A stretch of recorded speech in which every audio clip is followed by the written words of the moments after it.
Good morning, everybody, and welcome to the end of week 4. Notice anything different? No generic teacher shirt. Today I'm dressed in a shirt that suits my style a little bit more. I'm 37 years old. If you know much about generations, I'm right at the end of what's called Generation X.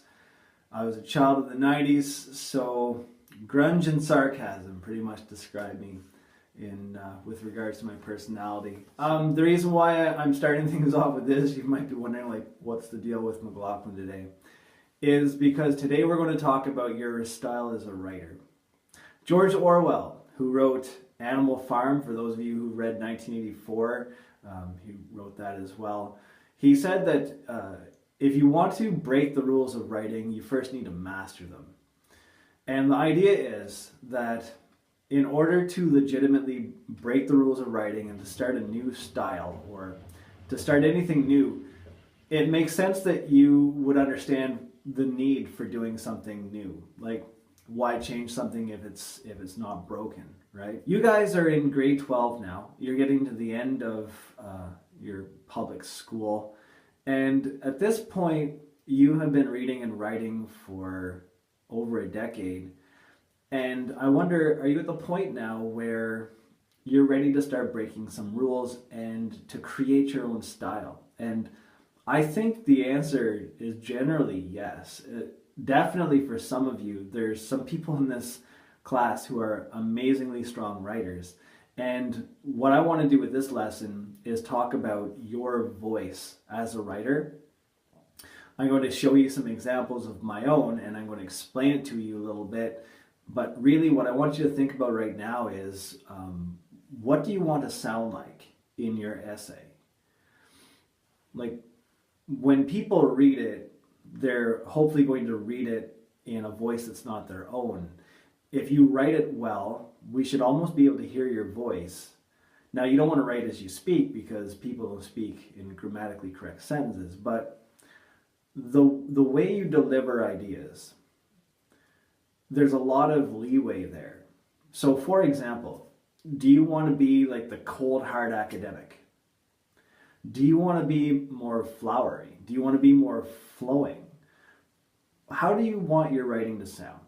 That's what I want you to keep in mind. So I'm going to show you some examples of my own writing, and I'm going to annotate it for you so you can sort of go through my thought process and see what I'm doing. And hopefully it'll give you some ideas. But more importantly, it'll hopefully give you the encouragement you need to start going beyond what we've taught you in high school and to start doing things your way. All right, so I put this together tonight as an example of what my writing sounds like. If I was going to be writing an essay and it was on Heart of Darkness, this is what my voice sounds like. So just having a look at the first sentence, you can see that I like to show off when it comes to grammar and punctuation. I've got actually a pretty good understanding of punctuation and how you can make it work for you, and the variety of sentences that you can put together when you understand how to use colons, semicolons, and dashes. So having a look at the first sentence, you'll notice that I've got the double dashes in there to toss into detail. So Joseph Conrad clearly indicates that London, and by extension England as a whole, is the heart of darkness. There's other ways I could have written that. I could have just used a compound sentence there, but I wanted to do something that raises the bar a little bit. Like I said with regards to grammar, you can make yourself seem even more intelligent than you really are if you've got a great grasp of grammar. And the same goes for when you're putting together your voice. I want my voice to sound really intelligent. That's what I shoot for. I don't shoot for flowery, and I don't shoot for flow. I go for intelligent, but not pompous. I don't want it to sound like I'm being pretentious. Using like my diction, you'll notice my word choice is generally pretty basic. I don't try to use the most complicated or obscure word when I could use one that's, common and plain. But I do like to use sentence variety. Just notice up here that I use Joseph Conrad at the beginning. I'm going to get back to that. When you're writing, there's certain rules that you should follow, though, and one of them is to always, if you're going to abbreviate something, you have to give the long form first. And I'll get to that when I get to the second page of this. So then I've got a quotation down here, and you'll see that I use a colon to introduce my quotations. This was feedback I gave for a lot of you, that you want to lead into your quotations. So I use a colon to do that, because to me, it's more academic. Introducing by like putting your quotation into your writing using a comma is great, but to me, that sounds more like a narrative, and I want my writing to look and sound academic. So first, Conrad attributes qualities to London that emphasize its greatness. He calls it the biggest and the greatest town on earth, with shores that ran out to sea in vanishing flatness. Couple things to note there. I've had this question about, do you still use transition words like first and second and third? I do. Personally, I think that it fits my style, and I like using them. I like marking where my points start. So I do. And so you'll see that in my writing. You don't have to, but by all means, continue to do that. And just to point out here, I had to scratch out a comma there. Make sure that you've got your citation style correct. It should be just the page number, no comma in there. And you'll notice that my first one here is going to be the full citation, and I'm going to show you what abbreviated citation looks like in a minute. So you'll see that I continue on here. You'll see colons and semicolons in here. My next sentence is going to be a very long sentence. It's not a run-on though, because I'm breaking it up. Colons and semicolons are full stops when you're reading. So this sentence reads, Conrad's purpose is to establish London as the heart of civilization. As the greatest town on earth, London is at the center of civilization. As a place at the beginning of sea routes that seem endless, London is at the figurative center of the world. And then I use a transitional word here, thus. Those fit my style. I like using thus and therefore. You can use hence and furthermore. There's many transitional words that you can use in your writing.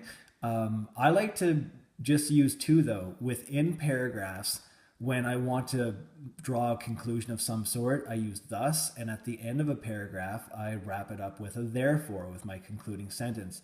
And I do that every single time.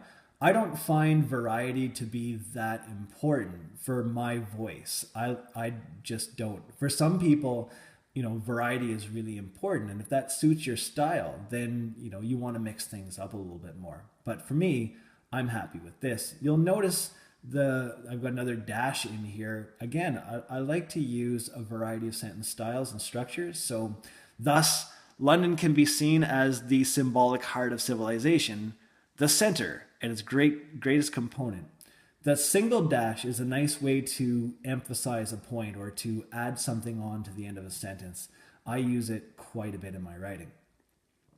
So this draws me to the end of my first point, and you'll see that I've got next here, which marks off that I'm about to start a new point. Again, that suits my voice. I like it. Next, Conrad. Now, notice that it's no longer Joseph Conrad, as it was up here. It's now Conrad. Now that I've stated the author's name fully, I can go to a short form. And from here on in, I'll only be using Conrad.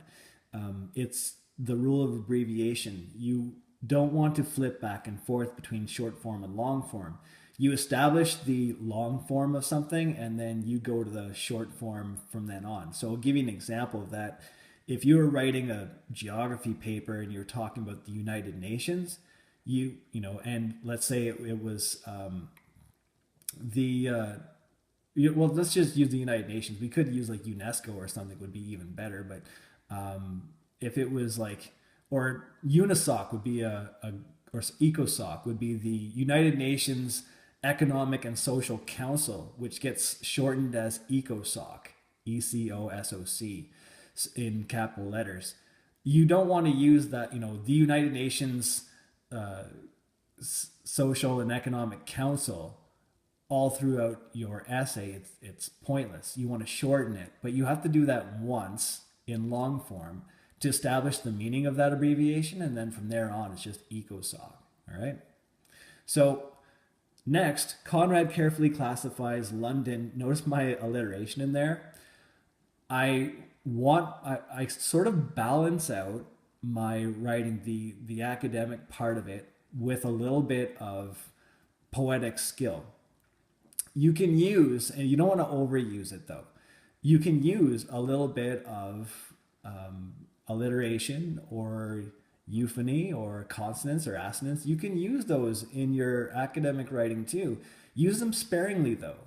Just you don't want to use them all the time, because then you start sounding pretentious, which means like you're pretending to be something that you're not. But it does, add a little something to my writing, so I toss it in every once in a while.